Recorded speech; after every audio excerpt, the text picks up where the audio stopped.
கடவுளே, என் பையன் புகழை காப்பாத்த போய் இவருக்கு இப்படி ஆயிடுச்சு.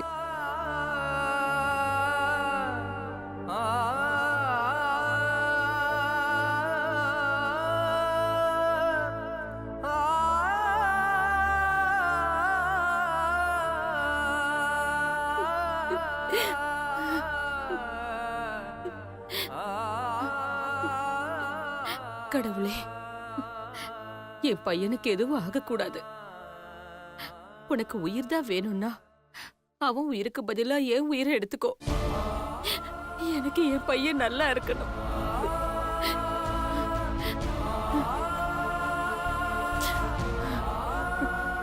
சக்தி, என் பையனுக்கு எதுவும் ஆகாதுல்ல?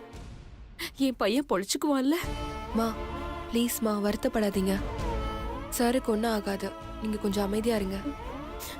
அமைதியா இருக்க முடியலையே, பெத்த மனசு பதறுதே. உங்க கஷ்டம் எனக்கு புரியுதுமா. ஒரு பெத்த தாயா புள்ள பாசம் என்னன்னு கொஞ்ச நேரத்துக்கு முன்னாடி நானும் அனுபவிச்சேன். என்னாலதான் சார் இந்த நிலைமையில இருக்காரு. மா, புகழ் இப்ப நல்லா இருக்கானா அதுக்கு காரணமே சார் தான். சார் நல்லபடியா வரணுங்கிறது தான் என்னோட வேண்டுதலே.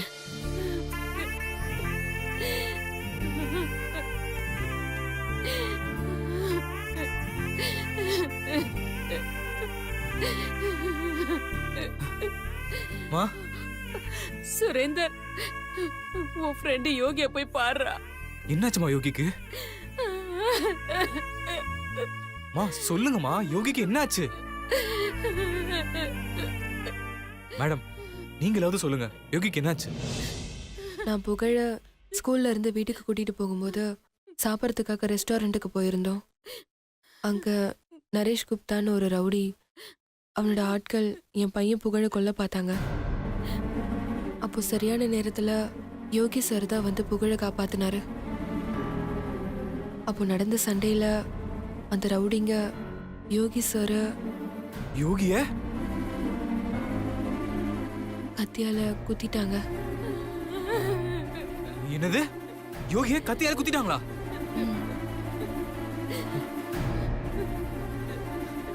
இப்ப எப்படி இருக்கா? டாக்டர் என்ன சொன்னாரு? பிளட் நிறைய லாஸ் ஆயிடுச்சான். அதனால ஒரு யூனிட் பிளட் ஏத்தணும்னு சொன்னாங்க. உள்ள ட்ரீட்மெண்ட் போயிட்டு இருக்கு.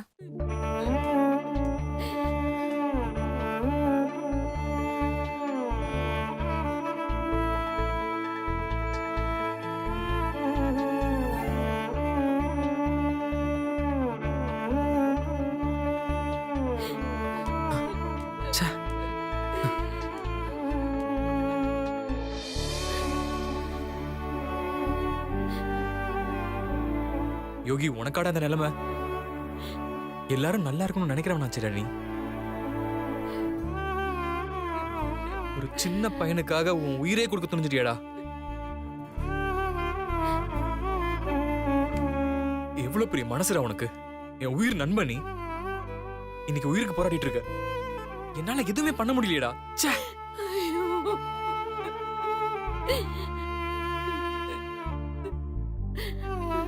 பாத்தியா புகழ், நீ யோகி சாரை வெறுத்தியே, ஆனா இன்னைக்கு அவர் உயிரை பத்தி கூட கவலைப்படாம உன் உயிரை காப்பாத்திருக்காரு.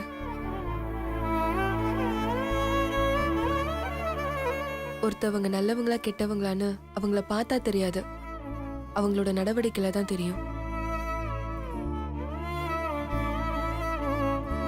யோகி சார் ரொம்ப நல்லவர் புகழ். இனிமேலாவது அவர் மேல கோவப்படாத. ஆமாம்மா, யோகி அங்கிள் உண்மையிலேயே ரொம்ப நல்லவருமா.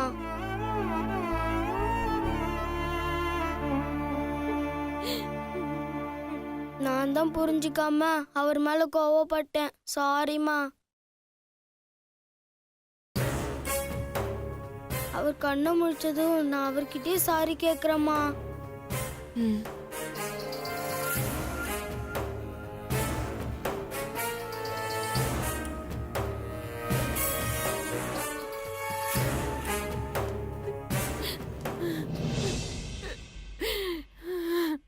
அம்மா, யோகி அங்கிள் பாவமா. அவர் சீக்கிரம் குணமாகணும்னு முன்னாடி சாமி இருக்குல்ல, அங்க போய் நான் வேண்டிட்டு வரேம்மா. சரி புகழ், போப்பா.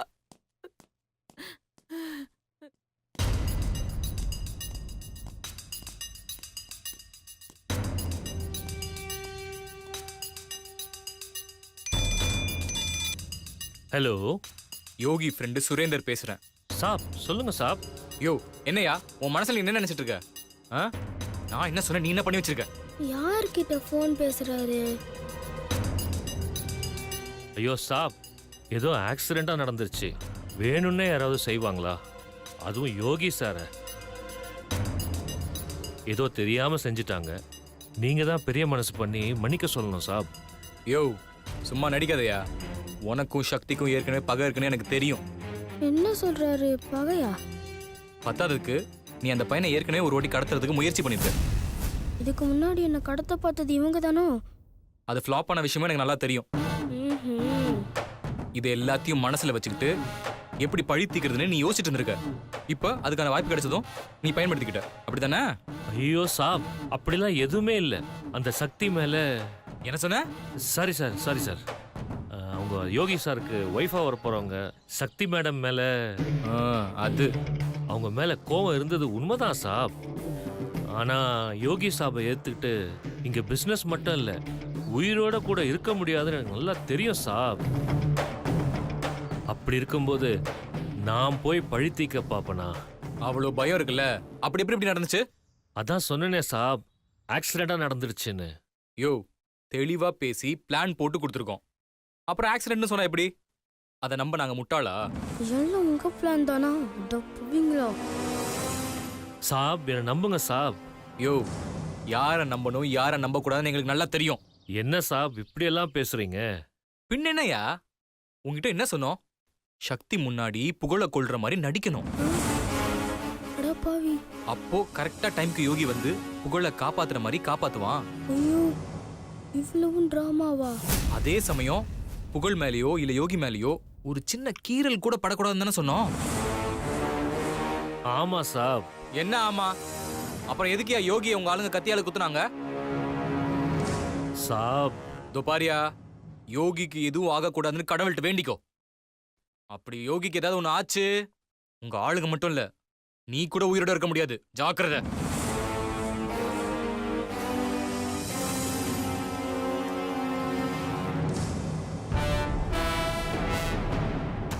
அடப்பாவிங்களா, இதெல்லாம் நீங்க பிளான் பண்ணி தான் பண்ணீங்களா? இப்பவே இதை அம்மா கிட்ட போய் சொல்றேன். இது அம்மா கிட்ட சொன்னா நம்புவாங்களா? அம்மா இவங்கள நல்லவங்கன்னு நினச்சிக்கிட்டு இருக்காங்க. அது மட்டும் இல்லை, அவனை எனக்கு பிடிக்கவே பிடிக்காது. அதனால தான் நான் இப்படி சொல்கிறேன்னு அம்மா நினச்சிட்டாங்கன்னா இப்போ அம்மாட்ட சொல்கிறது சரியில்லை. முதல்ல இவங்க எதுக்காக இப்படி பண்ணுறாங்கன்னு கண்டுபிடிக்கணும். அதுக்கப்புறம் போய் அம்மா கிட்ட சொல்லிக்கலாம்.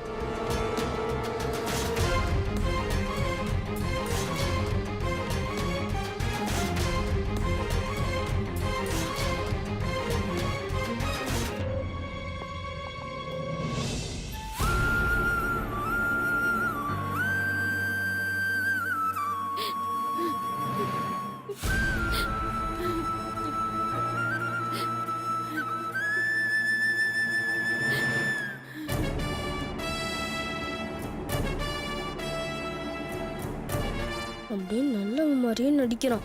இருறா, வச்சுக்கிறேன்டா அவனை.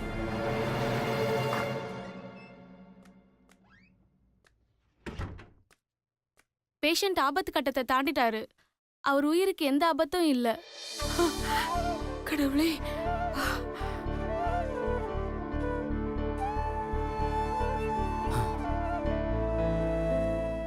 அவரு கண் முழிச்சிட்டாரு.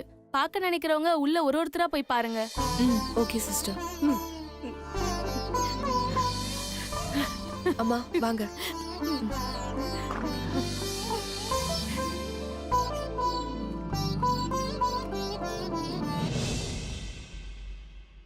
யோகி, யோகி, என்னப்பா ஆச்சு?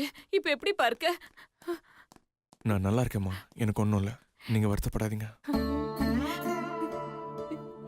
எவ்வளவு செல்லமா வளர்த்த, பால் சொரல ஊட்டி வளர்த்த. நீ இன்னைக்கு இப்படி படுத்திருக்கிறத பார்க்க என் மனசு கேட்கலப்பா. அம்மா நான் நல்லா இருக்கேம்மா, நீங்க அழுது என்னையும் வருத்தப்பட வச்சிடாதீங்க.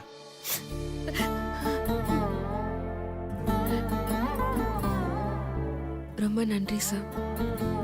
என்ன சக்தி இதெல்லாம்? எதுக்கு என்னை பார்த்து கையெழுத்தெல்லாம் கும்பிட்டு நன்றி சொல்றீங்க? இல்ல சார், இன்னைக்கு என் புகழ் நல்லா இருக்கானா அதுக்கு காரணமே நீங்க தான் சார். உங்க உயிரை கூட பொருட்படுத்தாம என் பையன் உயிரை காப்பாத்திருக்கீங்க. உங்களுக்கு எப்படி நன்றி சொல்றதுன்னு எனக்கு தெரியல சார். சக்தி, அந்த இடத்துல புகழ் இல்லாம வேற எந்த பையன் இருந்தாலும் நான் இதுதான் பண்ணியிருப்பேன். ஏன்னா என்னோட உயிரை விட குழந்தைங்க உயிர் தான் எனக்கு ரொம்ப முக்கியம்.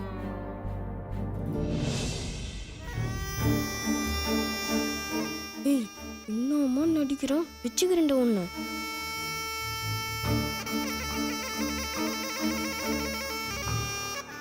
அப்படிப்பட்ட என் கண்ணு முன்னாடி புகழ் அடிபடுறத வேடிக்கை பார்த்துக்கிட்டா இருக்க முடியும்?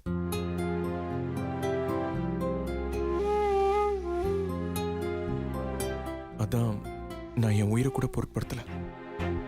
இந்த உதவிக்கு நான் என்ன கைமாறு செய்ய போறேன்னு தெரியல. அம்மா, இதுக்கு ஒரு வேலை செய்யலாம். என்னடா? யார் என்னை கொல்ல வந்தாங்க, எதுக்காக என்னை கொல்ல வந்தாங்கன்னு தெரிஞ்சுக்கிட்டு அவங்களுக்கு தண்டனை வாங்கி கொடுக்கலாம்.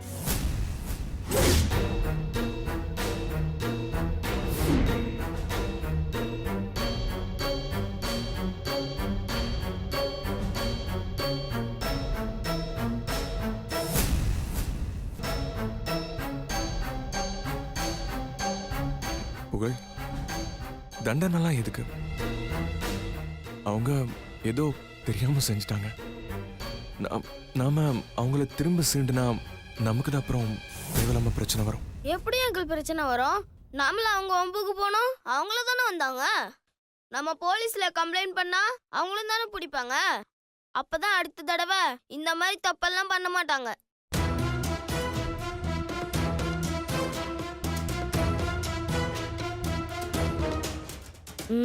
மாட்ட போறீங்க நீங்க. என்னம்மா, நான் சொல்றது சரிதானே?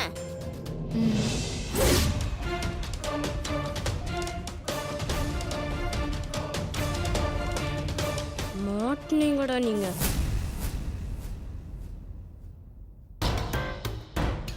என்னடா இவன் நம்மளையும் சேர்த்து ஜெயில தள்ளிடுவான் போல இருக்கு.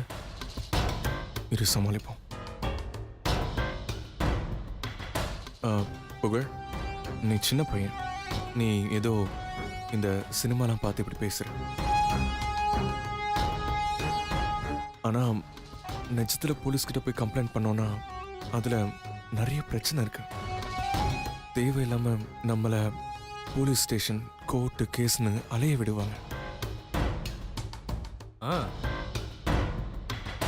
அதுலயும் அம்மா வேற தனியா இருக்காங்க. ஒருவேளை போலீஸ் வந்து தொல்லை கொடுத்தா அம்மாவுக்கு தானே கஷ்டம். அது மட்டும் இல்லாம நீ ஸ்கூலுக்கு வேற போற. இந்த பிரச்சனையால அப்புறம் உனக்கும் ப்ராப்ளம் தான். அது மட்டும் இல்ல புகழ், இது எல்லாத்துக்கும் மேல அவங்க வசதியானவங்களா இருந்தா அவங்க கேஸை ஒண்ணுமே இல்லாம ஆக்கிடுவாங்க. அப்புறம் நம்ம கஷ்டப்பட்டதெல்லாம் வீணா போயிடும்ல.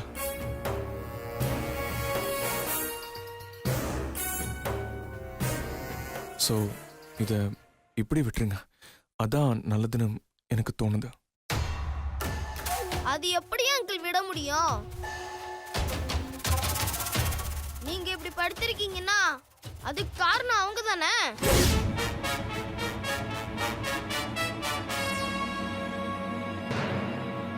அது மட்டும் இல்ல, என்னையும் அம்மாவையும் கொல்ல வந்தவங்க நாங்க எதுவுமே செய்யலன்னு தெரிஞ்சா திரும்பவும் ஏதாவது செய்ய மாட்டாங்கன்னு என்ன நிச்சயம்?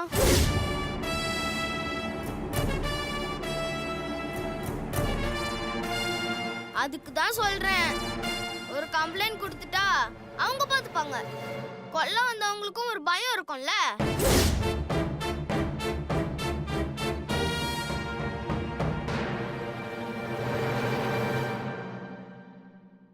ஆமா சார், புகழ் சொல்றதா சரின்னு தோணுது. நானே ஸ்டேஷனுக்கு போய் ஒரு கம்ப்ளைண்ட் கொடுத்துறேன்.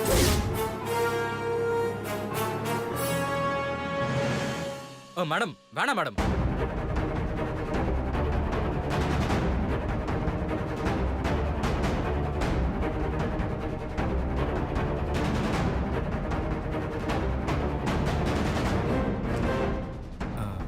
இல்ல மேடம், நீங்க எதுக்கு கஷ்டப்பட்டுட்டு என்கிட்ட விட்டுருங்க, நான் பாத்துக்கிறேன். என் ஃப்ரெண்ட் ஒருத்தன் இன்ஸ்பெக்டரா இருக்கான், அவன்கிட்ட சொல்லி என்ன ஆக்ஷன் எடுக்கணுமோ எடுக்க சொல்லிடுறேன். ஓகே? ம். ஷே வச்சு சொதப்பிட்டாங்க.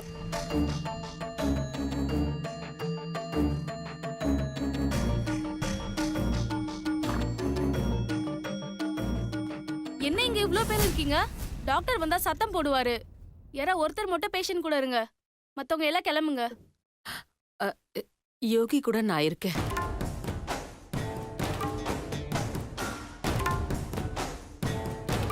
அம்மா, ஏற்கனவே உங்களுக்கு உடம்பு சரியில்லை, நீங்க வீட்ல போய் ரெஸ்ட் எடுங்கம்மா.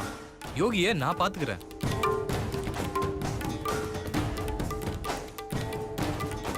ஆ, இல்ல யோகி சார் என் பையனை காப்பாத்திருக்காரு.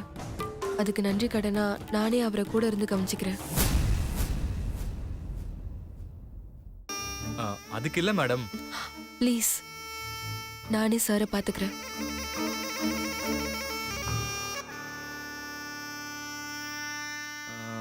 சரிங்க மேடம், உங்க விருப்பம். ம். மகி, நீ புகழ் கூட்டிட்டு வீட்டுக்கு போனா காலையில வர. சரி சக்தி. புகழ், இன்னைக்கு நீ மகி கூட படுத்துக்கோ. சமத்தா இருக்கணும், மகியை தொல்லை பண்ணக்கூடாது. அம்மா காலையில வந்துருவேன். ஓகே? சரிம்மா. ம். சரி யோகி, அப்ப நான் கிளம்புறேன். அதான் சக்தி உன் கூட இருந்து உன்னை பாத்துக்கிறேன்னு சொல்றால. சரிம்மா. ஆல்ரைட் சார், நான் கிளம்புறேன். நீங்கள் உடம்பு பார்த்துக்குங்க. ஷோ மகி. புகழ் அனுப்பிட்டு வந்துடுறேன் சார். ஆ. நான் கிளம்புறேன் யோகி, உடம்ப வா புகழ். பாத்துக்கோப்பா. ம். வா. பேஷண்ட்டுக்கு ஏதாவது ப்ராப்ளம்னா என்ன கூப்பிடுங்க. Okay sister. ம்.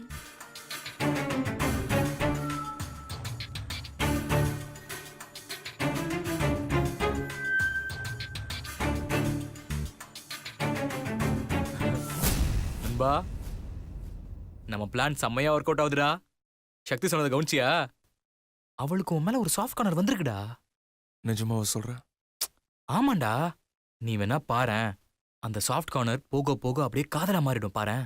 அவ பையனை காப்பாத்துனதுனால ஏதோ நன்றி சொன்ன மாதிரி தானே இருந்துச்சு.